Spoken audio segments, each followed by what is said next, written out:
Hey, what's up, everybody? This is Charles Sabansi. I want to welcome you guys to another episode of the Dreamerspro Show, where we cover everything from sports, hot topics, classic debates, entertainment, when we give you guys a fresh perspective on things. And now we see them, and today we got a pretty interesting show for you guys. But before we get into it, please make sure you like the video and subscribe to the channel. Now, as all of you are aware, we witnessed a thriller last night in the NBA between the Denver Nuggets and the Los Angeles Lakers.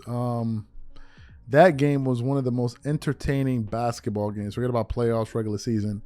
One of the most entertaining basketball games I have seen in a very, very long time.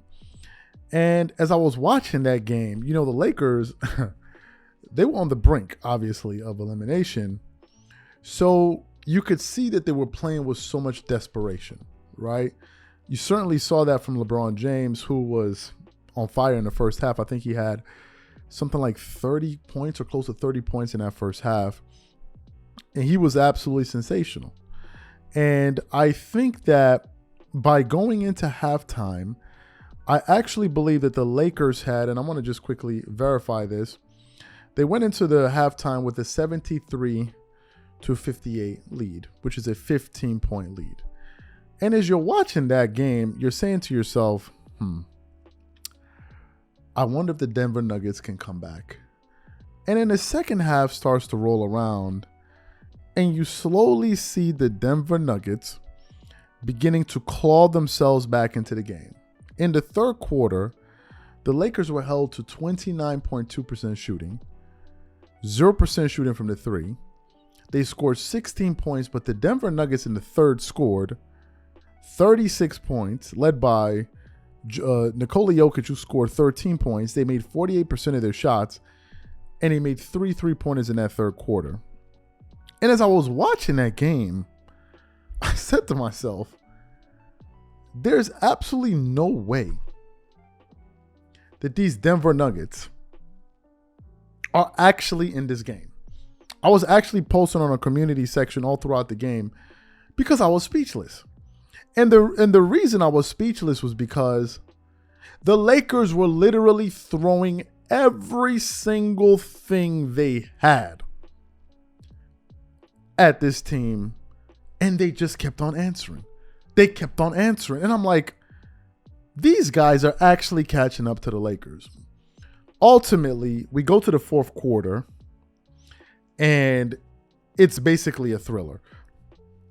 And to be fair, I thought the referees were calling it down the middle in the fourth quarter. And the Nuggets were getting calls. The Lakers were getting calls in that fourth quarter. And as I was watching that game, I said to myself, could it be possible that the Lakers could end up losing this game? And the Nuggets just kept on making play after play after play. And you could tell that the Nuggets absolutely wanted to make a statement by sweeping the Lakers, because they didn't have to do all of that. They could have just gone home and tried to win it on their home floor. And they showed a lot of maturity.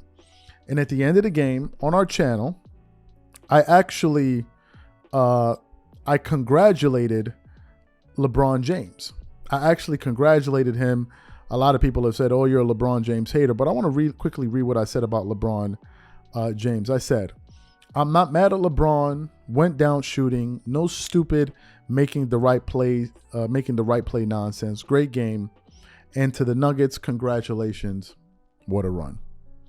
So this morning I woke up and I was very eager to hear what some other people in media were going to say, specifically people like Shannon Sharpe, who are huge LeBron James supporters. So I tune in to Undisputed today.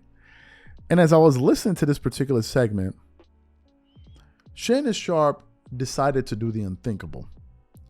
He decided to start off his monologue by talking about LeBron James' injuries. And that just absolutely set me off. So what we want to do is want to play exactly what Shannon Sharpe had to say here on Undisputed, and we're going to come back and react to his comments. Take a listen to that. Shannon, does LeBron deserve more credit or more blame for last night? Well, I mean, people can assess what they want, credit or blame, but I'm going to give him credit because I understand how bad the foot must be possibly feeling. And in order for him to get out there and give it everything he possibly had, it's tough. Having been played with injuries, or you can say you can play with, you can be hurt, but you can't play with an injury. Whatever the case may be, LeBron James was less than 100%. And I think the thing is that we saw the dip from the time that, from February the 7th, but we go back and look from December 30th to February 7th, nobody thought for the time, everybody said LeBron James is a top 5 player in the NBA. And then all of a sudden he had that foot injury and he was never the same. He rushed back. He probably should have took some more time, but he's like, I know I can get, you heard him say it last night, he knew he could get across the finish line. Skip, look, and I know people are going to say, well, Kobe would have finished that, and Jordan would have finished that, and Steph Curry would have did this, and this one would have did that. All I know is that the man gave you everything. He played all but 4 seconds of a ball game at the age of 38. So moving forward, we're going to compare every 36, 37, 38. He's going to be 39 next year's birthday if he comes back, and we're going to discuss that. They will get compared to one LeBron James because we have no context outside of him of someone playing this well at this age. He averaged 27.8 on 52% shooting, 9.5 rebounds, 10 assists, 1 steal, and 0.8 blocks in 42.7 minutes at 38 years of age on that bad foot. So, Skip, you know, I won't use the because of so much gun violence, I'm going to use this one. He emptied the tank. I think he squeezed the orange and got all the juice he possibly could. He used the peel to get the zest to top something off. Maybe it was a Le Portier drink. But he got everything he possibly could last night out of his body.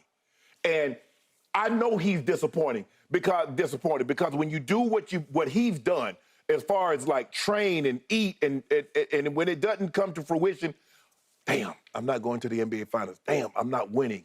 It's disappointing. And he had a lot to say after the game. And I think sometimes when emotion is high, you look back and like, damn, I don't know if I should have said that. We'll discuss that. But Skip, he was sensational last night. I did not see this type of performance in him because I had gotten no indication in this series in the first 3 games that 40 points was even possible from him. I mean, because, you know, we were struggling to get to, you know, we averaging, 24, 25. And then all of a sudden, he has 21 and a quarter, he has 31 at the half. And I'm like, oh. But I know he had emptied the tank. And so I was like, he's on fumes now. Ain't no possible way you play basically 24 minutes in the first half that you're going to be able to, at no breaks. So you heard what Shannon Sharpe had to say there. Let me tell you why I was so disappointed in what Shannon had to say. As someone that has been trying to be fair to LeBron, I've said it on maybe some of our shows over the last week or so now. I've said that I've come to realize that I don't have an issue with LeBron James himself. The issue I have is with some of his supporters. And what Shannon Sharpe just did, just absolutely, I mean, the minute I heard him say that, it really bothered me. I even went on our channel today, a few hours ago, and I said, Shannon, the injury card is not it. Cut that out. LeBron was not playing like someone that is injured. Secondly, who is 100% at this time in the season? That is lame on your part. Give the Nuggets their credit. LeBron could have been 2,000% and they would have still lost that game. I had absolutely zero problem with the way with LeBron's performance. It was all-time great. And I've been doing my best to be fair to LeBron.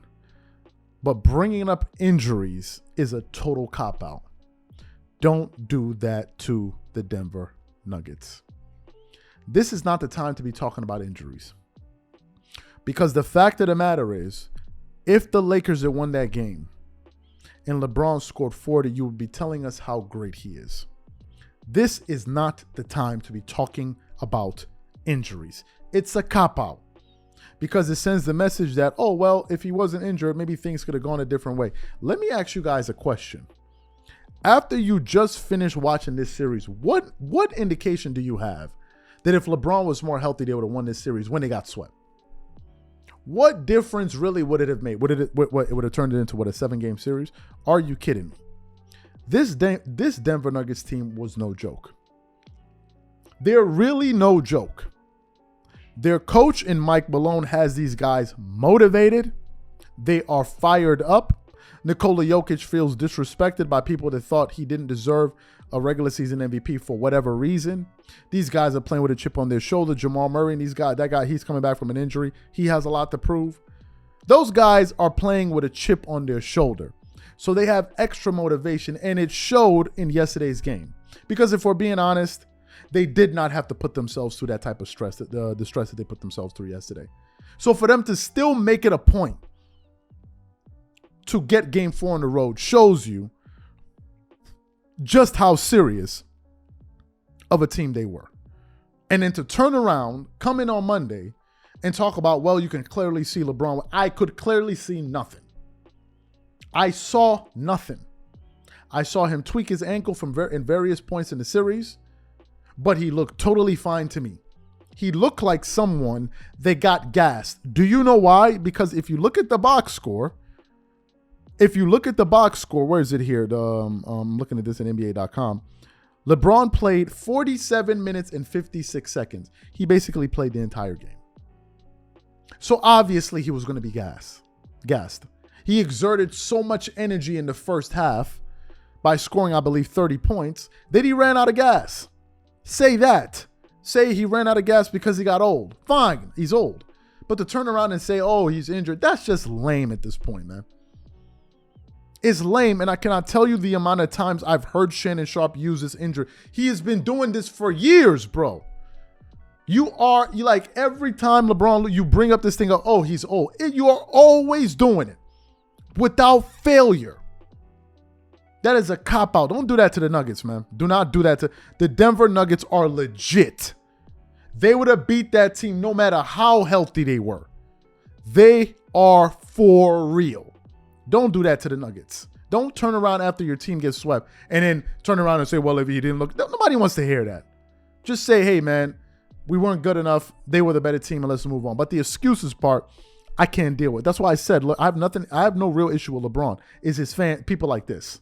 Like, stop spinning stuff around. It's enough. It's enough. So these are my thoughts and opinions. Whatever you guys think, leave your thoughts in the comment section, and we catch you on the next show. Peace.